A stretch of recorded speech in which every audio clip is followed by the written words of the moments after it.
দিন শেষে কিন্তু আমাদের এটা রুজি রুটি তো। আর ফার্স্ট ডিভিশন টিম যারা খেলে একটা লিগই হয়, তো ওই একটা লিগেই।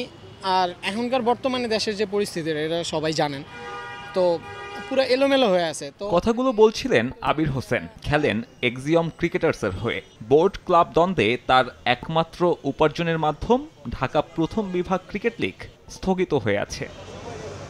অনেকের অভিযোগ, ঢাকার ক্লাবগুলোর কাছে এক প্রকার জিম্মি ক্রিকেট বোর্ড।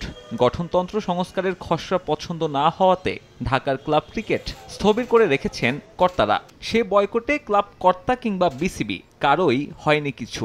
ভুক্তভোগী ক্রিকেটাররা, যাদের অনেকেই বছরে এই একটা লিগ খেলে খরচ যোগান পরিবারের। আমরা 7-8টা মাস কষ্ট করি শুধু এই ঢাকা প্রথম বিভাগ খেলার জন্য। এই একটা খেলার উপর নির্ভর করে অনেক ফ্যামিলি চলে, অনেক প্লেয়ার চলে।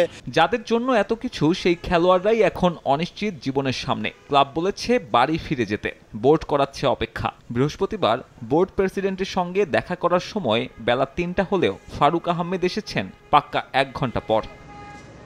তবে প্রেসিডেন্টের সাথে দেখা করে কিছুটা আশ্বস্ত ফার্স্ট ডিভিশনের ক্রিকেটাররা। শনিবারের বোর্ড সভায় সব অচল অবস্থা কাটবে বলে দেখিয়েছেন প্রত্যাশাও।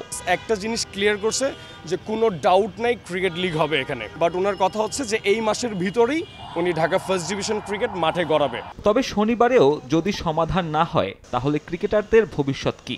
উত্তরটা জানেন না ক্রিকেটকে রুটি রুচি বানানো এমন অসংখ্য তরুণ। ক্লাবের সাথে কি, বোর্ডের সাথে কি, আমরা চাই মাঠে ক্রিকেট। তো ওনারা যদি দিন শেষে একটা সমাধানের মধ্যে আসে, সেটা বাংলাদেশ ক্রিকেটের জন্য অবশ্যই ভালো।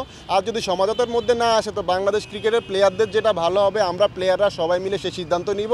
ক্লাবগুলোর চাপের মুখে গঠনতন্ত্র সংস্কার কমিটিতে বদল আনতে যাচ্ছে বিসিবি।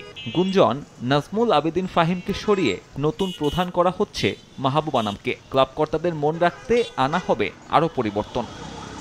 সাব্বির মিথুন, সময় সংবাদ, ঢাকা।